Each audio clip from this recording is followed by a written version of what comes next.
Hello बच्चों, कैसे हैं आप लोग। आशा करता हूं कि आप लोग अच्छे होंगे।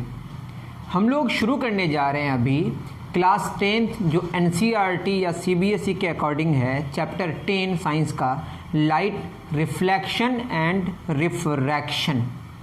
इसमें आज हम लोग जो डिस्कशन करने वाले हैं लाइट की कुछ बेसिक्स के बारे में और प्लेन मिरर्स के बारे में। तो शुरू करते हैं। तो हमारा क्या चैप्टर का नाम है? चैप्टर 10 है क्लास 10 साइंस का, जो फिज़िक्स में आता है, लाइट रिफ्लेक्शन एंड रिफ्रैक्शन। इसमें हम लोग आज बात करेंगे बेसिक्स के बारे में कुछ, कि लाइट है क्या, और दूसरी बात करेंगे प्लेन मिरर के बारे में, कि ये जो समतल दर्पण है ये क्या है। तो चलिए कुछ बात कर लेते हैं बेसिक्स में कि लाइट है क्या। तो सबसे पहले लाइट को जानने के लिए हम लोग क्या जानेंगे बताइए। आप सुने होंगे कि लाइट एक इलेक्ट्रोमैग्नेटिक वेव है। लाइट क्या है? एक इलेक्ट्रोमैग्नेटिक वेव है। तो सबसे पहले आपको तो ये समझना पड़ेगा इलेक्ट्रो क्या है, मैग्नेटिक क्या है, और सबसे बड़ी बात जो जाननी है वो वेव। तो हमें समझना है कि व्हाट इज़ वेव। तो वेव को जानने के लिए, वेव क्या है इसको जानने के लिए आपको थोड़ा सा oscillation, that is to and fro motion की जानकारी होनी पड़ेगी। आपको पता होगा। तो वेव को जानने के लिए हम लोग क्या जानेंगे बताइए? To and fro motion. किसको बोलते हैं टू एंड फ्रो मोशन? आप झूला में झूले होंगे ना, या आप सिंपल पेंडुलम देखे होंगे घड़ी में, जो वॉल क्लॉक्स में अपने मीन पोजीशन से आगे और पीछे वाले मोशन को टू एंड फ्रॉम, उसी को शॉर्ट में बोलते हैं टू एंड फ्रो मोशन। इसी को हम लोग कहते हैं क्या? Back and fourth motion. इसी को हम लोग क्या कहते हैं? ऑसिलेशन। इसी को हम लोग क्या कहते हैं? वाइब्रेशन। तो अपने मीन पोजीशन से आगे और पीछे करने वाले मोशन को हम लोग कहते हैं टू एंड फ्रो मोशन। आप कहेंगे सर आप लाइट पढ़ा रहे हैं और आपने क्या शुरू कर दी। ये आपको चिंता करने की आवश्यकता नहीं है, क्योंकि लाइट एक इलेक्ट्रोमैग्नेटिक वेव है। इसको समझने के लिए यह ज़रूरी है कि हम लोग टू एंड फ्रो मोशन को जानें। तो हमने ये जान लिया, क्या हमने जान लिया कि टू एंड फ्रो मोशन क्या है? अपने मीन पोजीशन से आगे जाए, फिर पीछे आए, फिर पीछे आए, फिर आगे जाए। इस मोशन को हम लोग क्या कहते हैं? टू एंड फ्रो मोशन, या बैक एंड फोर्थ मोशन, या ऑसिलेशन, या वाइब्रेशन। ठीक है, इतना आप उतार लीजिए। तो आपको बात समझ आ गई होगी कि टू एंड फ्रो मोशन क्या है। अब अगर हम वेव को डिस्कस करें तो वेव है क्या, पहले वेव के बारे में जान लें।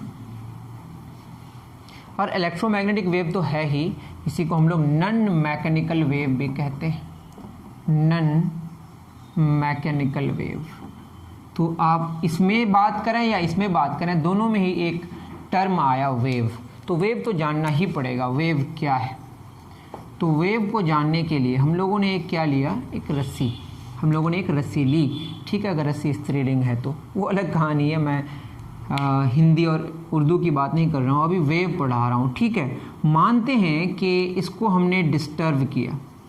डिस्टर्ब करने का मतलब यहाँ एक पार्टिकल है, इस पार्टिकल को मैं ऊपर ले जाके छोड़ दिया, यहाँ पे बंधा हुआ है, दोनों ये फिक्स्ड है। ठीक है, तो क्या होगा? ये ऊपर नीचे करेगा।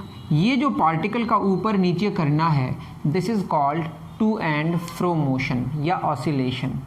अब ये जब ऊपर नीचे करेगा, आप खुद देखें कि थोड़ी देर बाद देखेंगे कि ये पार्टिकल भी ऊपर नीचे करेगा। थोड़ी देर बाद, थोड़ी मतलब बहुत ही कम समय के बाद ये ऊपर नीचे करेगा। इतनी बात समझ पा रहे हैं आप? तो ये जो पार्टिकल के ऊपर नीचे करने की वजह से यहाँ जो टू एंड फ्रो मोशन हुआ, वही टू एंड फ्रो मोशन आगे बढ़ा। इस पार्टिकल को हमने कुछ नहीं करा था, ये अपने आप हुआ। दैट मीन्स यहाँ का जो डिस्टर्बेंस है वो आगे बढ़ा। तो डिस्टर्बेंस का ये इस तरह से आगे बढ़ना, इसको बोलते हैं वेव का प्रोपैगेशन। मतलब ये वेव है। क्या है? ये वेव है। तो ये ऑसिलेशन है, पार्टिकल का मीन पोजीशन से ऊपर नीचे करना या दाएं बाएं करना, उसको हम कहते हैं टू एंड फ्रो मोशन या बैक एंड फोर्थ मोशन। और वही मोशन जब आगे बढ़ता है किसी सिस्टम में तो उसको हम कहते हैं कि वेव है। वो क्या है? वो वेव है। इतनी बात समझ आ रही है? तो वेव में आप यूँ समझ सकते हैं जैसे आपके पास बहुत सारी साइकिल रखी हुई है कतार में, एकदम सटा हुआ, एक को आपने गिराया तो एक से दूसरा गिरा, दूसरे से तीसरा गिरा, तीसरे से चौथा गिरा। एग्जैक्टली वैसे ही यहाँ पे कुछ हो रहा है कि यहाँ पे हमने इसको डिस्टर्ब करके छोड़ा तो इसका जो डिस्टर्बेंस है वो ट्रैवल किया। तो वेव में कौन ट्रैवल करता है? डिस्टर्बेंस ट्रैवल करता है। खुद यहाँ पे पार्टिकल जो है ऊपर नीचे कर रहा है, लेकिन ये पार्टिकल में जो डिस्टर्बेंस हो रहा है वो दूसरे पार्टिकल को भी डिस्टर्ब कर रहा है। दैट इज पार्टिकल का जो डिस्टर्बेंस है वो आगे बढ़ा, पार्टिकल खुद आगे नहीं बढ़ा। हाँ, पार्टिकल चल रहा है बट वो कैसे चल रहा है? टू एंड फ्रो मोशन कर रहा है। दूसरा पार्टिकल को भी वो टू एंड फ्रो मोशन करवा दिया, लेकिन ये खुद आगे नहीं बढ़ा। इसको कहते हैं वेव। क्या कहते हैं इसको? वेव में डिस्टर्बेंस आगे बढ़ता है। कौन आगे बढ़ता है? डिस्टर्बेंस आगे बढ़ता है। कि ये लाइट शुरू हो गया, वेव पढ़ा रहे? नहीं। इतना अगर आप नहीं जानेंगे तो आपको दिमाग में हमेशा खलल रहेगा कि लाइट क्या है। तो लाइट को जानना पहले ज़रूरी है। तो एक बात समझ आ गई कि ये वेव है। तो वेव में जो बात होगी, वेव को कुछ हम लोग इस तरीके से बताएंगे। ये बात समझ आ गई? अब वेव जो होगा, अब यहाँ पे अगर हम स्प्रिंग लें, आप सोचें एक स्प्रिंग लें और यहाँ पे कोई, ठीक है, तो स्प्रिंग को अगर हम दबा के छोड़ दें, स्प्रिंग आगे पीछे करेगा कि नहीं? स्प्रिंग क्या करेगा? आगे पीछे करेगा। तो स्प्रिंग ऐसे ऐसे ऐसे ऐसे करेगा, ठीक है। तो आप समझ जाइए कि एक दीवार है, दीवार से एक स्प्रिंग लगा हुआ है और इधर हमने इसको पकड़ के रखा है, एक ब्लॉक लगा दिया, इसको दबा के छोड़ दिया। तो क्या करेगा? ऐसे ऐसे उसको छोड़ देंगे। अगर ये स्मूथ सरफेस अगर हो, इस सरफेस में अगर इसको छोड़ दें, इसको या तो हम खींच के छोड़ दिए तो क्या करेगा? ऐसे ऐसे करेगा। स्मूथ सरफेस में फ्रिक्शन नहीं है, रोकने की कोशिश नहीं करेगा। यहाँ पे भी ऐसे करेगा, यहाँ पे भी ऐसे करेगा, यहाँ पे भी ऐसे करेगा। तो स्प्रिंग के केस में अगर हम देखें, ये एक बार क्या करेगा? कंप्रेस करेगा, फिर क्या करेगा? रियर फैक्ट करेगा। क्या करेगा? कंप्रेस करेगा, रियर फैक्ट करेगा, कंप्रेस करेगा, रियर फैक्ट करेगा। आप समझ पा रहे हैं? मैं इसको दबा के छोड़ दूंगा तो यहाँ तो ऐसे ऐसे करेगा ही, उससे आगे भी ऐसे ऐसे करेगा, उससे आगे भी ऐसे ऐसे करेगा, ठीक है। तो स्प्रिंग के केस में अगर हम देखें तो यहाँ पे अगर हम इस तरीके से फिर दूसरा बना दें स्प्रिंग, ठीक है, एक ब्लॉक है, यहाँ एक स्मूथ सरफेस है, इसको मैंने दबा के छोड़ दिया तो यहाँ पे ऐसे करेगा, यहाँ पे भी ऐसे करेगा, यहाँ पे भी ऐसे करेगा, यहाँ पे भी ऐसे करेगा। हमने दबाया इस पोर्शन में, लेकिन आगे वाले भी दबेगा फैलेगा, दबेगा फैलेगा, दबेगा फैलेगा। तो इसका दबना फैलना कैसे है बताए? ऐसे और ऐसे। और ये जो पार्टिकल डिस्टर्ब हुआ था, ये पार्टिकल डिस्टर्ब हो रहा है, साथ में उनके आगे वाले पार्टिकल्स भी क्या हो रहे हैं? उसी तरीके से डिस्टर्ब हो रहा है। दैट इज डिस्टर्बेंस ट्रैवल कर रहा है। और डिस्टर्बेंस इधर ट्रैवल कर रहा है, डिस्टर्बेंस इधर ट्रैवल कर रहा है, और पार्टिकल ऐसे ऐसे कर रहा है। अगर ये दोनों एक ही लाइन में है, पार्टिकल का oscillation, to and fro motion, और डिस्टर्बेंस का ट्रैवल जिस डायरेक्शन में होना है वो अगर एक ही लाइन में हो तो उसको बोलते हैं लॉन्गिट्यूडिनल वेव। कौन सा वेव? तो वेव की दो किस्में होंगी, एक तो हो गया लॉन्गिट्यूडिनल, हवा में जो साउंड ट्रैवल करता है वो लॉन्गिट्यूडिनल होता है। इतनी बात समझ आ गई? वेव लॉन्गिट्यूडिनल होगा। इस केस में क्या होगा? ये हमारे पार्टिकल्स हैं, ठीक है, पार्टिकल ऐसे कर रहा है, और ये डिस्टर्बेंस, डिस्टर्बेंस जिस डायरेक्शन में ट्रैवल करेगा, जिस लाइन में ट्रैवल करेगा, उसी लाइन में पार्टिकल का टू एंड फ्रो मोशन होगा। दूसरी कहानी क्या होती है? जैसे मैंने एक स्ट्रिंग लिया और यहाँ पे इसको ऐसे करके छोड़ दिया, तो यहाँ पे भी ऐसे ऐसे करेगा, यहाँ पे भी ऐसे ऐसे करेगा। अब बताइए इस केस में स्ट्रिंग में जो डिस्टर्बेंस ट्रैवल किया इस डायरेक्शन में, ये डिस्टर्बेंस ट्रैवल कर रहा है और पार्टिकल ऐसे ऐसे कर रहा है, दोनों के बीच कितना एंगल बन रहा है? 90 डिग्री। यहाँ पे या तो 0 डिग्री होगा या 180 डिग्री होगा, एक ही लाइन में होगा। यहाँ पे डिस्टर्बेंस जिस डायरेक्शन में ट्रैवल करेगा और पार्टिकल जिस डायरेक्शन में टू एंड फ्रो मोशन करेगा, जिस लाइन में करेगा, दोनों के बीच का जो एंगल होगा वो 90 डिग्री होगा। इसको बोलते हैं हम लोग ट्रांसवर्स वेव। कौन सा वेव? Transverse wave. इसमें क्या होगा? ये पार्टिकल है का टू एंड फ्रो मोशन, यहाँ पे पार्टिकल ऐसे ऐसे करेगा और डिस्टर्बेंस इधर जाएगा। ये पार्टिकल है और ये डिस्टर्बेंस है। तो डिस्टर्बेंस और पार्टिकल जो टू एंड फ्रो मोशन करेगा और डिस्टर्बेंस जिस डायरेक्शन में ट्रैवल करेगा, जिस लाइन में ट्रैवल करेगा, दोनों के बीच जो एंगल होगा वो 90 डिग्री हो तो उसको ट्रांसवर्स वेव कहेंगे। तो लॉन्गिट्यूडिनल वेव का अगर एग्जांपल दिया जाए, साउंड इन एयर, और ट्रांसवर्स वेव का अगर एग्जांपल दिया जाए तो ये लाइट ही है। तो light is nothing but a transverse wave. तो लाइट में जो बातें होंगी, जो ऑसिलेशन होगा वो क्या होगा बताइए? ऑसिलेशन और डिस्टर्बेंस जिस लाइन में चलेगा दोनों के बीच का जो एंगल होगा 90 डिग्री होगा। अलग बात है लाइट में अभी पार्टिकल्स इन्वॉल्व नहीं होगा, वो अभी मैं डिस्कस करूंगा। तो एक बात समझ आ गई कि पार्टिकल का टू एंड फ्रो मोशन और डिस्टर्बेंस जिस डायरेक्शन में, जिस लाइन में चलेगा, उनके बीच का एंगल के हिसाब से अगर देखें, अगर वो एक ही लाइन में हो तो लॉन्गिट्यूडिनल होगा और 90 डिग्री एंगल बने तो ट्रांसवर्स वेव होगा। तो इस तरह से हमने वेव को दो तरीके में बांट दिया। कौन कौन? लॉन्गिट्यूडिनल और ट्रांसवर्स। और लाइट कैसा वेव है? ट्रांसवर्स वेव है। लाइट कैसा वेव है? Transverse wave. ठीक है, अब इलेक्ट्रोमैग्नेटिक वेव के बारे में डिस्कशन। एक बात समझ आ गई, ट्रांसवर्स वेव क्या है? ट्रांसवर्स वेव में क्या होगा कि पार्टिकल्स का इन्वॉल्वमेंट नहीं होगा, तो क्या होगा उसके लिए हम लोग इलेक्ट्रोमैग्नेटिक के बारे में समझने की कोशिश करेंगे। ट्रांसवर्स वेव में क्या होगा हमने बता दिया। अब आते हैं मैकेनिकल वेव और नॉन मैकेनिकल वेव। वेव की दो किस्में हैं, और भी दूसरे वे से अगर समझें, एक होगा मैकेनिकल और एक होगा नॉन मैकेनिकल। देखिए, साउंड को ट्रैवल करने के लिए क्या चाहिए ना? मीडियम चाहिए। अगर आप हवा को भी हटा दें और आप बोलें तो आपकी आवाज़ एक जगह से दूसरी जगह नहीं जा पाएगी। बहुत डिटेल मैं नहीं बता रहा हूँ, आप यूँ समझें बस के साउंड को ट्रैवल करने के लिए मीडियम चाहिए होगा। बगैर मीडियम का मतलब जब हम बोलते हैं तो यहाँ पे हम हवा को क्या करते हैं? कंप्रेस करते हैं, रियरफेक्ट करते हैं, कंप्रेस करते हैं, रियरफेक्ट करते हैं। इस तरीके से आगे बढ़ता है कौन? साउंड। लेकिन लाइट के केस में ऐसा नहीं है। तो साउंड एक मैकेनिकल वेव है। मैकेनिकल वेव उसको कहते हैं जिसको ज़रूरत पड़ती है किसकी? मीडियम की। Needs medium to travel. इसकी स्पीड, मैकेनिकल वेव्स की स्पीड नॉन मैकेनिकल वेव की स्पीड से कम होती है। ठीक है, बहुत कम। वैसे एग्जाम्पल कौन होगा? साउंड। और नॉन मैकेनिकल वेव उसको कहेंगे डज नॉट नीड मीडियम। आपको समझ आ गया होगा अब, लाइट को ट्रैवल करने के लिए मीडियम की ज़रूरत नहीं। हाँ, मीडियम आ जाए तो उसकी स्पीड में घटोतरी हो जाएगी, और यहाँ मीडियम होगा ही नहीं अगर, तो स्पीड ज़ीरो हो जाएगी क्योंकि चल ही नहीं सकता। Does not need medium to travel. Example तो दिख ही रहा है, लाइट। ठीक है, लाइट क्या है? नॉन मैकेनिकल वेव है। इसको ट्रैवल करने के लिए मीडियम की ज़रूरत नहीं है, और जिसकी स्पीड ज़्यादा होगी वो तेज़ चलेगी, इसमें कोई शक नहीं है। इसी कारण आप देखते होंगे कि जब मेघ गरजता है, ठीक है, बिजली चमकती है, होता है ना ऐसा, मौसम ख़राब होता है, तो आपको पहले रोशनी दिखाई देती है, तब थोड़ी देर बाद आवाज़ आती है। क्योंकि आवाज़ की जो स्पीड है, साउंड की जो स्पीड है, वो रिलेटिवली बहुत कम है किसकी? लाइट की स्पीड से। समझ रहे हैं आप? तो वो एक नेचुरल फिनोमिना है, इससे आप समझ सकते हैं कि किसकी स्पीड ज़्यादा है। और अगर हवा नहीं होती तो वो जो साउंड है वो नहीं आ पाती और हम आवाज़ नहीं सुन पाते, सिर्फ हमको चकाचौंध लगता, दैट इज़ रोशनी नज़र आती। ठीक है, तो एक बात समझ आ गई कि लाइट एक ट्रांसवर्स वेव है और लाइट नॉन मैकेनिकल वेव है। इसको ट्रैवल करने के लिए मीडियम की ज़रूरत नहीं है। तो इसमें क्या इन्वॉल्व होता है? इसमें होता है इलेक्ट्रिक फील्ड और मैग्नेटिक फील्ड। अब आते हैं इलेक्ट्रोमैग्नेटिक वेव में। मिटा दूँ? चलिए, इलेक्ट्रोमैग्नेटिक वेव क्या है? EMW क्या मतलब है इसका? Electromagnetic wave.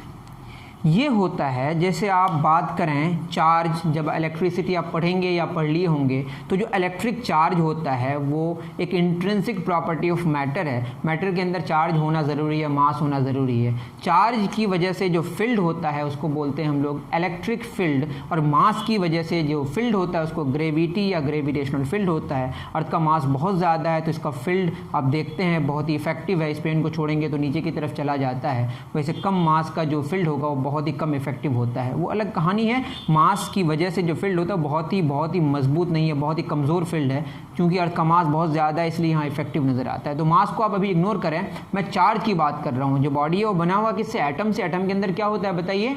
इलेक्ट्रॉन, प्रोटॉन और न्यूट्रॉन। इलेक्ट्रॉन और प्रोटॉन क्या चार्ज पार्टिकल्स हैं, उसकी वजह से जो एक फील्ड क्रिएट होता है उसको हम कहते हैं इलेक्ट्रिक फील्ड। चार्जेस की कहानी अलग है, रब करेंगे तो इलेक्ट्रॉन्स ट्रांसफ़र होगा, इलेक्ट्रॉन्स ट्रांसफ़र होगा तो body positively charge negatively charge हो जाएगा, वो कहानी आप इलेक्ट्रिसिटी में फर्दर जानेंगे।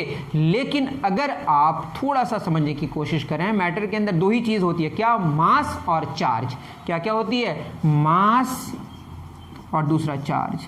मास की वजह से ग्रेविटेशनल फील्ड और चार्ज की वजह से अगर वो रेस्ट में है तो वो इलेक्ट्रोस्टैटिक फील्ड होती है। कौन सा फील्ड? Electrostatic field. और चार्जेस जब मोशन में या मैग्नेट की बात करते हैं तो वो होता है मैग्नेटिक फील्ड। ठीक है, चार्जेस रुका हुआ रहेगा तो इलेक्ट्रोस्टैटिक फील्ड और चार्जेस मोशन में रहेगा तो मैग्नेटिक फील्ड। और अगर चार्ज का वेलोसिटी, चार्ज की वेलोसिटी में बदलाव आ जाए, एक्सेलरेशन हो, ऑसिलेट करे, तो उस केस में एक वेव जनरेट हो जाता है जिसको हम कहते हैं इलेक्ट्रोमैग्नेटिक वेव। तो रीज़न क्या है इसका? ड्यू टू ऑसिलेशन और एक्सेलरेशन ऑफ चार्जेस। ठीक है, चार्ज या चार्जेस के ऑसिलेशन भी एक्सेलरेशन है, क्योंकि ऑसिलेशन का मतलब क्या करेगा? वो स्पीड बढ़ाएगा, घटाएगा, डायरेक्शन चेंज करेगा। तो चार्जेस की ये आपको इतनी कहानी में नहीं जानी, लेकिन इतनी बात समझ आ गई कि इलेक्ट्रोमैग्नेटिक वेव जो क्रिएट होगा चार्ज के एक्सेलरेशन या ऑसिलेशन के कारण होगा। इसमें दो बातें होंगी, इलेक्ट्रिक फील्ड भी होगी और मैग्नेटिक फील्ड भी। और इलेक्ट्रिक फील्ड और मैग्नेटिक फील्ड जो ऑसिलेट करेगा, वो जो चलेगा, दोनों के बीच एंगल 90 डिग्री होगा। और जो डिस्टर्बेंस होगा इलेक्ट्रिक फील्ड्स और मैग्नेटिक फील्ड्स के ट्रैवल करने की वजह से, वो डिस्टर्बेंस इलेक्ट्रिक फील्ड और मैग्नेटिक फील्ड के भी नॉर्मल होगा। मतलब इलेक्ट्रिक फील्ड, मैग्नेटिक फील्ड और जो डिस्टरबेंस है, ठीक है, एक तरफ इलेक्ट्रिक फील्ड, देखिए ये है, मान लेते हैं इलेक्ट्रिक फील्ड और ये है मैग्नेटिक फील्ड। अब मैग्नेटिक फील्ड ये ऊपर की तरफ है, ये ऊपर की तरफ है, दोनों के बीच एंगल 90 डिग्री और डिस्टर्बेंस कुछ इधर है।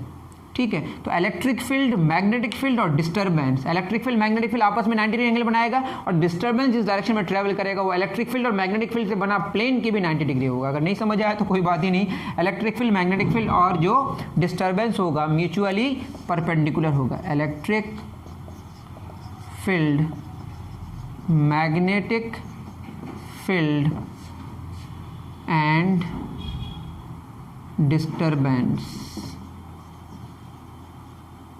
disturbance motion are mutually perpendicular to each other। तो आप ये समझ गए होंगे कि ऑसिलेशन ऑफ चार्ज या एक्सेलरेशन ऑफ चार्ज में होने से, चार्ज होने से इलेक्ट्रोमैग्नेटिक वेव जनरेट होगा। और यहाँ पे पार्टिकल्स का इन्वॉल्वमेंट नहीं है, किसका? फील्ड्स का इन्वॉल्वमेंट है। जैसे इस पेन को छोड़ेंगे तो कहाँ गिरेगा? अर्थ की तरफ गिरेगा। तो अर्थ कोई पार्टिकल लाके या हाथ निकाल के ऐसे खींचता तो नहीं है ना, यहाँ फील्ड की बात होती है, यहाँ कोई पार्टिकल इन्वॉल्वमेंट नहीं है इस फोर्स में। बात समझ आ रही है? तो एक बात समझ आ गई कि इलेक्ट्रिक फील्ड, मैग्नेटिक फील्ड, ये कोई पार्टिकल की बात नहीं कर रहा है, एक फील्ड्स की बात कर रहा है, यहाँ पार्टिकल्स का कोई इन्वॉल्वमेंट नहीं है। दैट मीन्स ये कैसा वेव होगा, इसको ट्रैवल करने के लिए मीडियम की ज़रूरत नहीं पड़ेगी। नहीं समझ आया तो आपको याद कर लेना है कि लाइट एक इलेक्ट्रोमैग्नेटिक वेव है जिसको ट्रैवल करने के लिए मीडियम की ज़रूरत नहीं पड़ती है। लेकिन इलेक्ट्रोमैग्नेटिक वेव और भी फर्दर हम जानेंगे। ये जो लाइट है, ये लाइट बेसिकली रोशनी की बात करते हैं, जिस कलर्स को, मतलब एक कलर की बात आएगी अभी, violet, indigo, blue, green, yellow, orange और रेड, ये हम देख पाते हैं, ये विजिबल रीजन है। जैसे आप बात करें साउंड की, तो जो साउंड सुन पाएंगे वो आपका क्या होगा? ऑडिबल साउंड, और जो नहीं सुन पाएंगे वो इनऑडिबल साउंड, जिसको हम इंफ्रा साउंड या अल्ट्रा साउंड कहते हैं। वैसे ही लाइट एक इलेक्ट्रोमैग्नेटिक वेव है, लेकिन किस में? विजिबल रीजन में, जो हम देख पाएंगे वो रीजन है वॉयलेट से लेकर रेड तक। तो ये क्या होगा इसमें? इन अलग और विजिबल अलग। नहीं तो आप समझेंगे इनविजिबल रीजन, नहीं, विजिबल अलग और इन अलग। तो लाइट एक इलेक्ट्रोमैग्नेटिक वेव है, किसमें? विजिबल रीजन में, जिसको हम देख पाएंगे। कहाँ से कहाँ तक देख पाएंगे? वो है violet, indigo, blue, green, yellow, orange, red. ठीक है, इससे आगे अगर चले जाएं, मतलब रेड से अगर हमारा कम फ्रीक्वेंसी हो जाए तो वो इंफ्रा रेड होगा, और भी आगे जाएगा। वॉयलेट से कम होगा तो उसको अल्ट्रा वॉयलेट कहेंगे, फिर एक्सरे, गामा रे, इससे नीचे रेडियो वेव्स वगैरह वगैरह। तो आप समझ गए, हम सिर्फ इसी के बारे में डिस्कशन करेंगे जो हमारा विजिबल रीजन, ये आपका विजिबल रीजन, वैसे VR से विजिबल रीजन लग रहा है, ऐसा मत समझें, ये विजिबल रीजन है। Violet, indigo, blue, green, yellow, orange, red, इन कलर्स के बारे में हम लोग डिस्कशन करेंगे, और भी कलर्स हैं वैसे। तो लाइट क्या है बताइए? इलेक्ट्रोमैग्नेटिक वेव है इन विजिबल रीजन, और ये कैसा वेव है? नॉन मैकेनिकल वेव है। इलेक्ट्रोमैग्नेटिक वेव कैसे क्रिएट होता है बताइए? एक्सेलरेशन ऑफ चार्ज या ऑसिलेशन ऑफ चार्जेस से। हम सारे इलेक्ट्रोमैग्नेटिक वेव्स के बारे में डिस्कशन नहीं करेंगे, वही इलेक्ट्रोमैग्नेटिक वेव्स का डिस्कशन करेंगे जो हमको दिखेगा, जिसको हम विजिबल रीजन कहते हैं, ठीक है। उसके बाद नॉन मैकेनिकल वेव क्या है? ऐसा वेव जिसको ट्रैवल करने के लिए मीडियम की ज़रूरत नहीं है, उसको हम नॉन मैकेनिकल वेव कहते हैं। लाइट एक नॉन मैकेनिकल वेव है। ट्रांसवर्स वेव क्या है? जो हमारे पार्टिकल्स हैं या फील्ड्स हैं वो जिस डायरेक्शन में रहेगा और जो हमारा डिस्टर्बेंस जिस लाइन में जाएगा, उन दोनों के बीच का जो एंगल होगा, अगर वो 90 डिग्री हो तो ऐसे वेव को ट्रांसवर्स वेव कहेंगे, और लाइट एक ट्रांसवर्स वेव है। तो लाइट एक transverse non mechanical electromagnetic wave in visible region है, ठीक है। आपको इतनी सारी बात उम्मीद करता हूं कि समझ आई होगी। चलिए उतार लिए। अब लाइट ट्रैवल कर सकता है किसमें? वैक्यूम में, क्योंकि light does not need medium to travel. और लाइट की स्पीड सबसे ज़्यादा कहाँ पे होती है?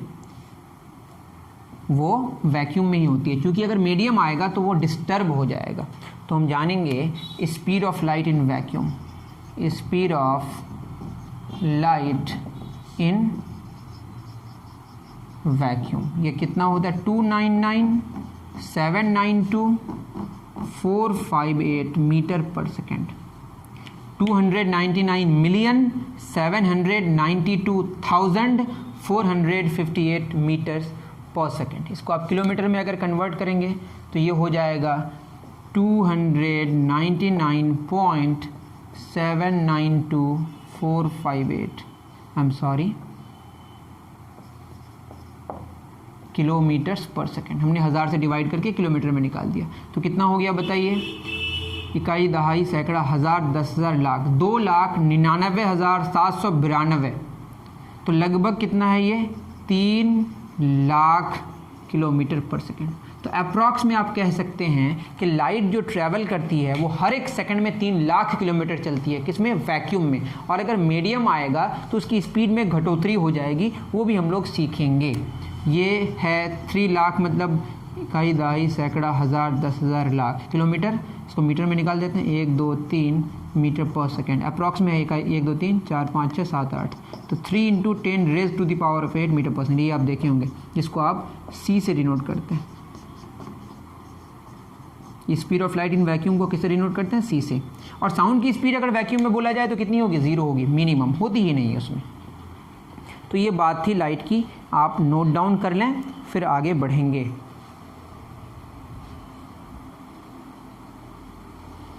चलिए, लाइट की बेसिक्स हम अभी पढ़ रहे हैं।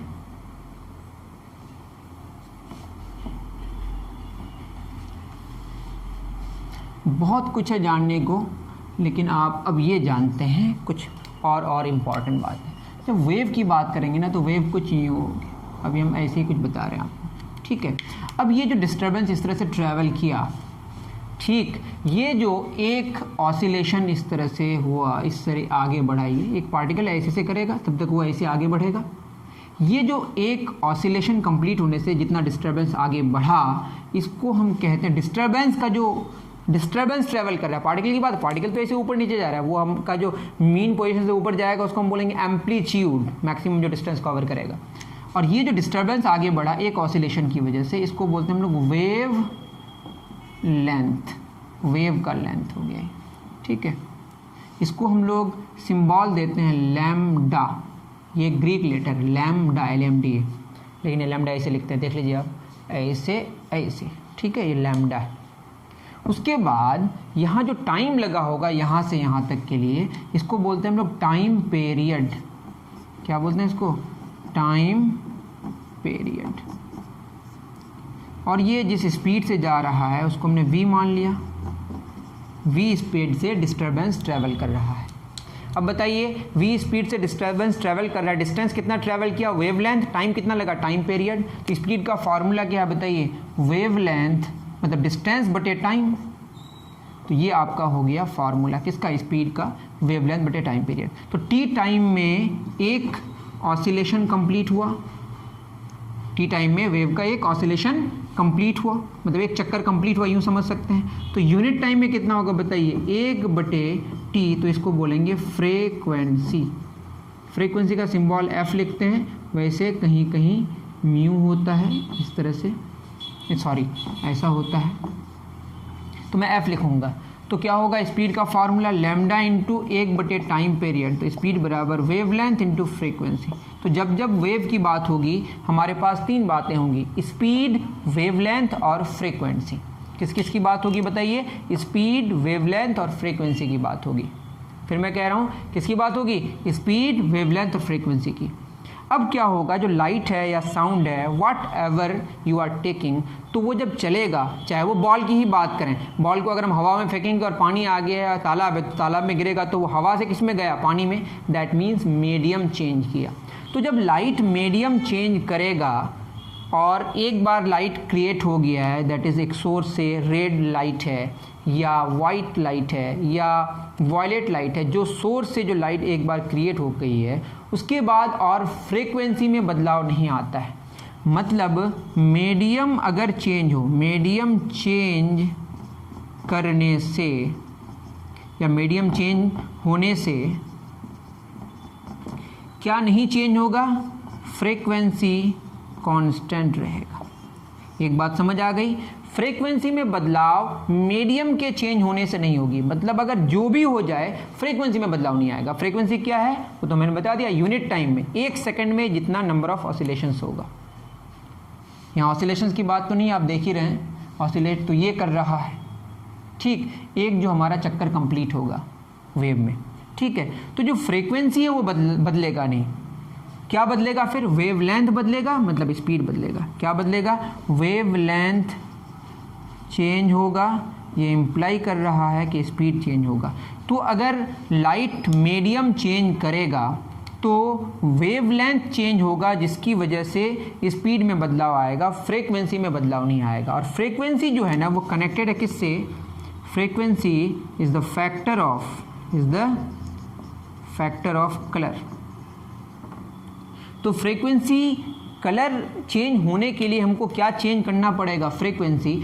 और अगर हम मान लेते हैं एक बल्ब है जो जला रहे हैं, ग्लो कर रहा है और उनको ब्लू नज़र आ रहा है, और ब्लू किसकी वजह से नज़र आ रहा है, फ्रीक्वेंसी की वजह से। और फ्रीक्वेंसी में अगर बदलाव नहीं करेंगे तो क्या होगा बताइए, फ्रीक्वेंसी में अगर बदलाव नहीं करें तो कलर में भी बदलाव नहीं आएगा। किस में बदलाव नहीं आएगा, कलर में भी बदलाव नहीं आएगा। और जब कलर में बदलाव नहीं आएगा तो हमको, अगर हम उस ब्लू कलर जो दे रहा है जो बल्ब, उसको अगर हम पानी में भी लेके चले जाएं तो हमको ब्लू ही नज़र आएगा।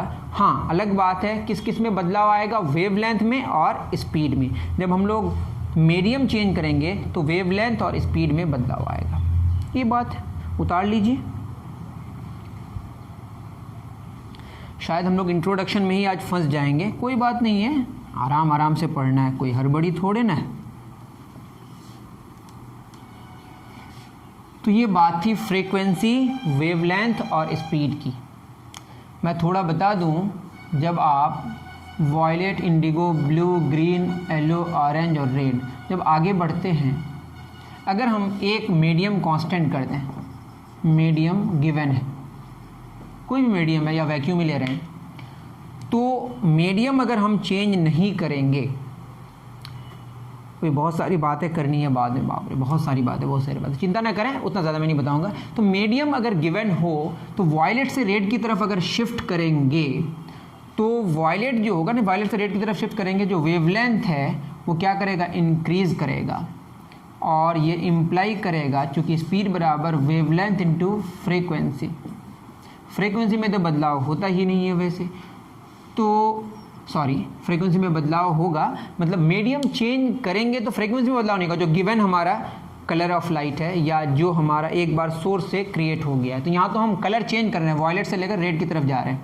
तो वॉयलेट से जब रेड की तरफ जाएंगे तो वेवलेंथ बढ़ेगा, और एक मीडियम में स्पीड कांस्टेंट होता है। आप कहेंगे स्पीड तो बदल रहा था, मैं कह रहा हूँ मीडियम हमने क्या कर लिया, फिक्स कर दिया। जब मीडियम फिक्स कर दिया तो स्पीड क्या हो जाएगी, कांस्टेंट। ठीक है, जब स्पीड कांस्टेंट मान लेता, मान लेते कि स्पीड कांस्टेंट है अभी, जब स्पीड कांस्टेंट होगा वेवलेंथ बढ़ेगा तो फ्रीक्वेंसी को क्या करना पड़ेगा, घटना पड़ेगा, तो फ्रीक्वेंसी डिक्रीजेस। तो वायलेट से रेड की तरफ आप याद रखें क्या होता है, रेड की वेवलेंथ सबसे ज़्यादा होती है, फ्रीक्वेंसी रेड की सबसे कम होती है, और वायलेट का वेवलेंथ सबसे कम और फ्रीक्वेंसी सबसे ज़्यादा, और वायलेट से भी ज़्यादा फ्रीक्वेंसी हो जाए तो उसको अल्ट्रा वायलेट कहेंगे, और रेड से कम फ्रीक्वेंसी हो जाए तो इंफ्रारेड हो जाएगा। हमने अभी क्या मान के बात करी, स्पीड को कांस्टेंट रख के हमने बात करी, इतनी बात समझ आ रही है। तो स्पीड अभी हम कांस्टेंट लिए हैं, ठीक है, लेकिन मीडियम अगर चेंज करेंगे तो स्पीड में भी बदलाव आएगा। और भी बहुत सारी बातें हैं जो रिफ्रैक्टिव इंडेक्स में समझेंगे। अभी रिफ्रैक्टिव इंडेक्स क्या चीज़ है उस पर अभी डिस्कस नहीं कर रहे हैं, वो रिफ्रैक्शन में पढ़ेंगे, आप घबरा जाएंगे नहीं तो, ठीक है। अब इतना ही ख्याल में रखें कि जब मीडियम चेंज होगा तो फ्रीक्वेंसी में बदलाव नहीं आएगा। यहाँ फ्रीक्वेंसी क्यों बदल रहा है, क्योंकि हम कलर बदल रहे हैं, सोर्स ही बदलेंगे तब ना, वॉयलेट से इंडिगो होगा, इंडिगो से ब्लू होगा, ब्लू से ग्रीन होगा, ग्रीन से येलो होगा, येलो से ऑरेंज होगा, ऑरेंज से रेड होगा। फ्रीक्वेंसी चेंज करने से कलर बदल जाता है, तो फ्रीक्वेंसी हम कम करते जाएंगे, वॉयलेट से रेड की तरफ शिफ्ट होते जाएगा। तो ये कहानी थी जो मैंने बता दी। अब क्या होता है, लाइट जो ट्रैवल करता है ना, इसमें कुछ कुछ छोटी छोटी बातें होती हैं। लाइट जो ट्रैवल करता है, लाइट जिस रास्ते में ट्रैवल करेगा, हाँ, और एक बात कि लाइट जो ट्रैवल करेगा स्ट्रेट लाइन में ट्रैवल करेगा या कर्व्ड पाथ में ट्रैवल करेगा। तो अभी आपको मानना है कि लाइट स्ट्रेट लाइन में ट्रैवल करेगा। वैसे आप अगर अपनी किताब में देखेंगे उसमें भी लिखा हुआ है कि if an opaque object on the path of light becomes very small, light has a tendency to bend around it and not walk in a straight line, an effect known as the diffraction of light. तो diffraction of light में आप पढ़ेंगे कि light सीधे travel नहीं करता, लेकिन आपको बड़े तौर पर अभी बात करनी है। और लाइट का जो पार्टिकल है ना, उसको फोटोन कहते हैं, जो नॉर्मल पार्टिकल से बहुत छोटा होता है, एक्सट्रीमली स्मॉल, ठीक है। जैसे अगर हम एक बॉल को किस में मारें, एक दीवार में मारें, तो बॉल का साइज़ बहुत बड़ा है ना, वो जो फोटोन जो एक पार्टिकल है उसके रिस्पेक्ट में। यहाँ पे अगर हम मारेंगे तो ऐसा नज़र आएगा कि जैसे इसमें अगर हम मारें बॉल को, तो बॉल को लगेगा कि बहुत प्लेन है, लेकिन अगर ये बहुत ही छोटा सा पार्टिकल इसमें आके अगर इसमें आए और इसको रिफ्लेक्ट करने की कोशिश करें, रिफ्लेक्शन नहीं पढ़ा रहे, तो इसको उबड़ खाबड़ नज़र आएगा। ये बात आपको समझ नहीं आएगी अभी। अब यूँ समझें कि लाइट जो है ना, लाइट को अभी मानना है कि बड़े बड़े ऑब्जेक्ट्स में आके वो टकराएगा, छोटे छोटे अगर वो कॉर्नर में आके टकराएगा तो वो क्या होगा, वो डिफरेंट बिहेव करेगा, वो स्ट्रेट लाइन पाथ को क्या करेगा, वहाँ पे स्ट्रेट लाइन प्रोपगेशन जो है लाइट का वो फेल हो जाएगा। अभी जो हम बात करेंगे इसमें लाइट को मान लेंगे कि स्ट्रेट लाइन में चल रहा है। क्लास 10 में जो CBSE NCERT के अकॉर्डिंग जो चीज़ें हैं उसमें आपको लाइट को मान लेना है स्ट्रेट लाइन में चलेगा, लेकिन डिफ्रैक्शन ऑफ लाइट में आप ये पढ़ेंगे कि लाइट स्ट्रेट लाइन में नहीं चलता है। तो इसमें बहस हुई बहुत ज़्यादा। तो किसी ने कहा कि लाइट पार्टिकल नेचर है, लाइट में वेव है, तो जो भी है पार्टिकल नेचर ऑफ लाइट है या वेव है, इसको एक साथ फिर उसको जब थोड़ा सा अपडेट करा गया तो अपडेशन में ये पाया गया कि आप ये मान लें कि लाइट क्या है, क्वांटम थ्योरी ऑफ लाइट में पढ़ेंगे आप, light is neither a wave और नॉट अ पार्टिकल। लाइट ना तो पार्टिकल है और नहीं वेव है। जैसे हम बॉल को अगर फेंकेंगे दीवार में, थोड़ा सा रुकें,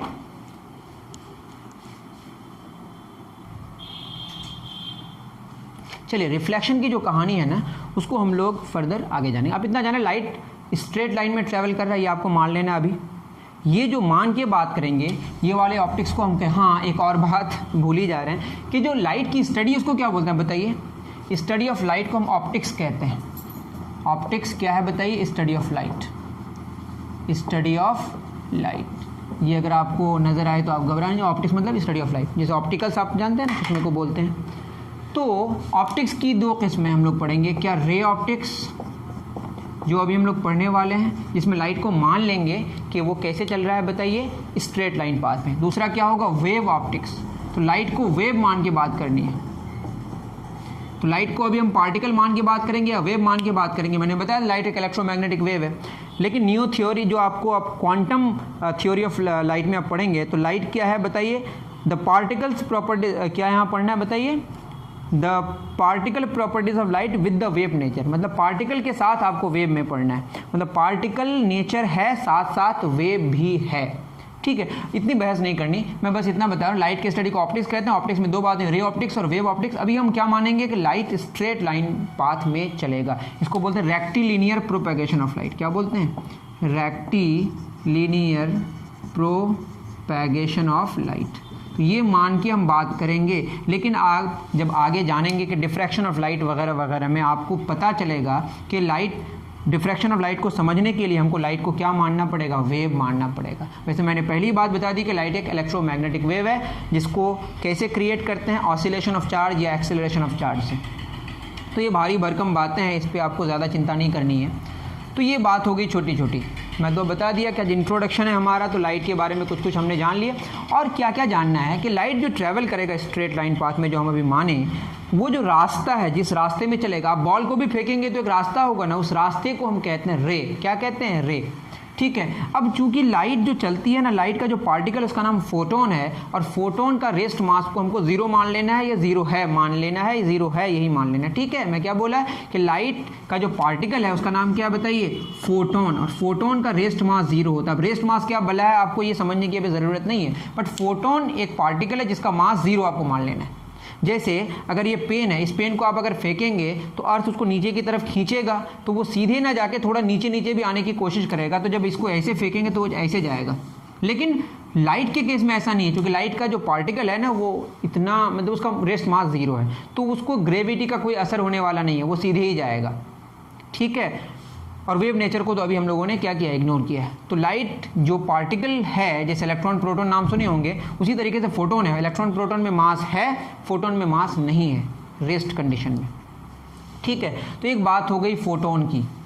तो ये जो चलेगा, जिस रास्ते में चलेगा स्ट्रेट लाइन में, उसको बोलते हैं रे। क्या बोलते हैं इसको, रे। रे is nothing but the path of the light. रे क्या है बताइए, पाथ ऑफ लाइट। रे लाइट नहीं है, लाइट का पाथ को हम रे कहते हैं। अब रे की भी बहुत किस्में होंगी। अगर ये रेज क्या हो, ये रेज ऐसे चल रहा है, पैरेलल चल रहा है। ठीक है। तो इसको बोलते हैं हम लोग पैरेलल रेज। और रेज जो होंगे, रे के जो मतलब रे का जो बंडल है, bundle of rays, bundle of rays को हम लोग कहते हैं बीम। क्या कहते हैं, बीम।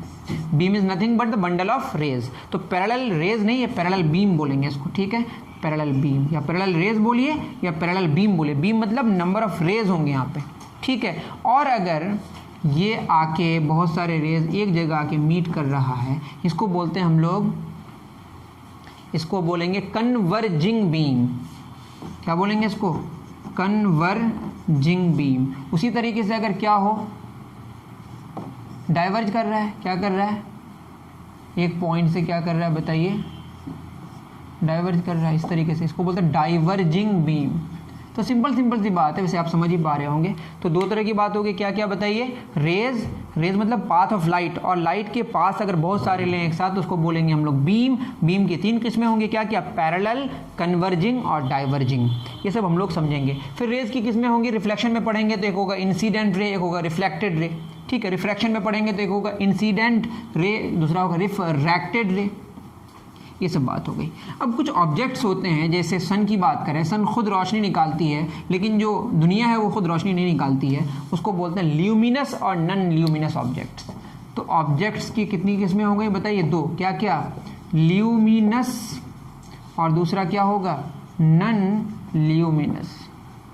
ठीक है। दूसरे लेक्चर में हम लोग प्लेन मिरर्स के बारे में पढ़ेंगे, आज मुमकिन नहीं है। ठीक है। ल्यूमिनस जो खुद रोशनी निकालती है, नॉन ल्यूमिनस जो खुद रोशनी नहीं निकालती है। जैसे सन क्या है, ल्यूमिनस है, और अर्थ क्या है, नॉन ल्यूमिनस। लेकिन कुछ यहाँ पे बात और मैं एक्स्ट्रा बताने की कोशिश कर रहा हूँ। जैसे बल्ब है, तो वो बल्ब जब बुझा हुआ रहता है और दिन में उस बल्ब को देखते हैं, तो उस बल्ब को देखने के लिए दूसरे रोशनी की ज़रूरत पड़ती है, तो उसको हम बोलेंगे नॉन ल्यूमिनस। लेकिन वही बल्ब जब खुद रोशनी देता है रात में, या खुद आप जलाएंगे और वो देखने के लिए दूसरे रोशनी की उसकी ज़रूरत ना पड़े, तो वही बल्ब क्या हो जाएगा, वही बल्ब हो जाएगा आपका ल्यूमिनस। जैसे मोमबत्ती है, तो मोमबत्ती जब वो रोशनी देगी खुद तो वो ल्यूमिनस है, और जब वो रोशनी नहीं देगी खुद तो वो नॉन ल्यूमिनस है। तो कोई ऑब्जेक्ट, जैसे आप बात करें एक आयरन रॉड की, तो आयरन रॉड अगर आपका क्या है, ऐसे ही पड़ा हुआ है अंधेरे कमरे में, तो आप उसको देख पाएंगे क्या, नहीं देख पाएंगे, तो वो क्या है, नॉन ल्यूमिनस। और वहीं पे अगर आप कहाँ पे रख दें बताइए, दिन में रख दें कहीं पे कमरे में, और आपको वहाँ पे रोशनी आ रही है, तो आप उसको देख पाएंगे, मतलब उसको देखने के लिए रोशनी की ज़रूरत पड़ी है, उसको देख पाए तो क्या हो गया, वो ल्यूमिनस। सॉरी नॉन ल्यूमिनस क्या हो गया, तो आयरन नॉर्मल कंडीशन में क्या नॉन ल्यूमिनस है, लेकिन वही आयरन रॉड को अगर गर्म किया जाए, गर्म करते करते एक ऐसा टेम्परेचर हो जाए जिस टेम्परेचर से वो क्या करने लगे, ग्लो करने लगे।